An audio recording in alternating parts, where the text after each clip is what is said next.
Halo, apa kabar? Saatnya Anda menyimak berita Semarang bersama saya Priscilia Claudia. Sejumlah berita menarik akan kami sajikan untuk Anda. Berikut 3 berita utama hari ini. Atap ruang kelas Sekolah Dasar Negeri 1 Pamotan Rembang ambrol. Kegiatan belajar mengajar terganggu. Dua perempuan di bawah umur dijadikan PSK oleh seorang mucikari lewat medsos. Camat Grogol dan Kepala Desa di Sukoharjo tepis tudingan dugaan kecurangan pilkada.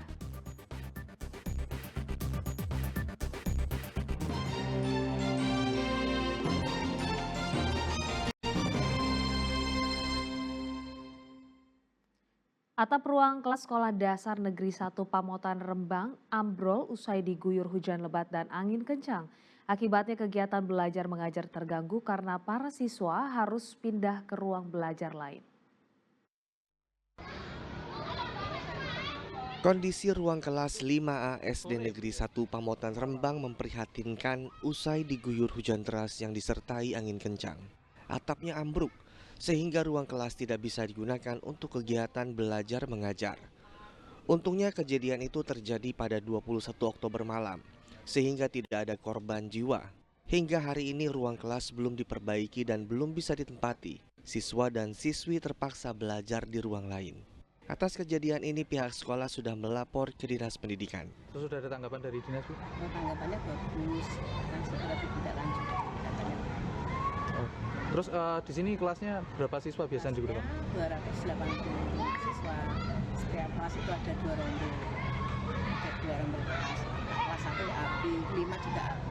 Kalau untuk kelas ini berapa siswa? 29 siswa. 29. Ini saat ini Pihak sekolah berharap Dinas Pendidikan segera memperbaiki atap kelas yang ambruk agar kegiatan belajar mengajar kembali normal seperti semula. Arif Nur melaporkan dari Rembang.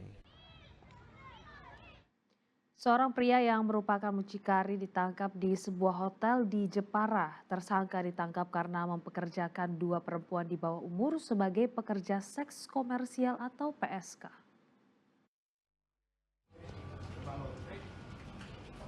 Unit Perlindungan Perempuan dan Anak Satreskrim Polres Jepara mendatangi sebuah hotel di Jepara yang disinyalir menjadi sarang PSK. Saat polisi tiba di salah satu kamar hotel, polisi mendapati seorang muncikari berinisial MDH sedang bersama 2 perempuan di bawah umur. Mereka diduga sedang menunggu kedatangan pria hidung belang. Tak bisa mengelak lagi, MDH kemudian ditangkap dan dibawa ke Mapolres Jepara karena terbukti menjual gadis di bawah umur. Dari hasil pemeriksaan polisi, MDH berperan menawarkan kedua gadis itu melalui pesan singkat dan media sosial. Setiap ada transaksi prostitusi, tersangka mendapatkan upah berdasarkan kesepakatan tersangka dengan korban. Dia menawarkan untuk istilahnya digunakan untuk kegiatan prostitusi. Jadi dia menggunakan media sosial melalui Facebook, kemudian juga di WA juga, WhatsApp. Terus kemudian dia tawarkan apabila ada pelanggan yang tertarik, kemudian ada transaksi melalui tersangka ini. Untuk mempertanggungjawabkan perbuatannya, MDH dijerat pasal 88 Jungto pasal 76 Undang-Undang RI nomor 23 tahun 2014 tentang kekerasan terhadap anak dengan ancaman hukuman 10 tahun penjara. Arif Nur melaporkan dari Jepara. Kekerasan terhadap anak dengan ancaman maksimal 10 tahun penjara. Diduga tak kuat menanjak, truk box berjalan mundur hingga menabrak sepeda motor yang ada di belakangnya. Akibat kecelakaan itu, pengendara sepeda motor mengalami luka-luka.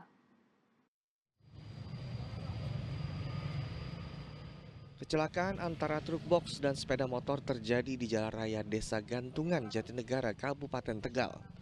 Sepeda motor hancur karena tersangkut bagian belakang truk. Awal mula kecelakaan saat truk box yang membawa minuman kemasan hendak melewati tanjakan terjal. Tepat di lokasi, mesin truk mati diduga karena tak kuat menanjak. Truk otomatis jalan mundur sehingga menabrak sepeda motor yang ada di belakangnya. Pengendaranya terpental, sedang sepeda motor masuk ke dalam kolong truk. Dari bawah aku udah pakai gigi 1 Pak, karena aku tahu ini mobil kan muatannya juga nggak ringan. Terus pas naik, ternyata pas di atas itu ujung nggak kuat. Makanya saya langsung suruh naik, saya suruh ganjel gitu. Tapi ternyata ganjelnya juga dilompatin gitu. Akibat kecelakaan, pengemudi sepeda motor luka-luka. Korban lalu dibawa ke Puskesmas Jatinegara oleh warga. Kuncoro Wijayanto melaporkan dari Kabupaten Tegal. Sejumlah spanduk peringatan lalu lintas terpasang di jalan-jalan wilayah Sragen. Langkah itu diambil karena angka kecelakaan di Sragen cukup tinggi. Di sejumlah titik sepanjang jalan raya di Sragen kini terpasang banner atau spanduk peringatan tentang rawan kecelakaan. Mulai dari batas kecepatan kendaraan, daerah yang rawan kecelakaan, hingga peringatan saat hendak mendahului kendaraan lain. Pemasangan spanduk peringatan di sejumlah titik karena tingginya angka kecelakaan di wilayah ini. Terdata ada 11 titik yang terpasang spanduk peringatan rawan kecelakaan mulai dari Jalan Lingkar, Perkotaan, Gemolong, dan perlintasan kereta api. Tidak terjadi kecelakaan di titik yang sama pada waktu setelah kejadian dan setelah pemasangan banner ini, karena kami khawatir seringnya terjadi laka itu akibat ketidaktahuan dari para pengemudi yang tidak memperhatikan himbauan atau rambu jalan. Dari data yang kami sampaikan memang termasuk tinggi. Solo Raya dari 7 Polres, 5 Polres itu tergolong laka lantas yang tinggi kalau dihitung dari data statistik Polda. Angka kecelakaan lalu lintas di Sragen masuk kategori tinggi di wilayah Solo Raya. Kecelakaan terbanyak karena human error atau kesalahan pengendara motor, baik sengaja ataupun tidak sengaja. Heri Prasetyo melaporkan dari Sragen.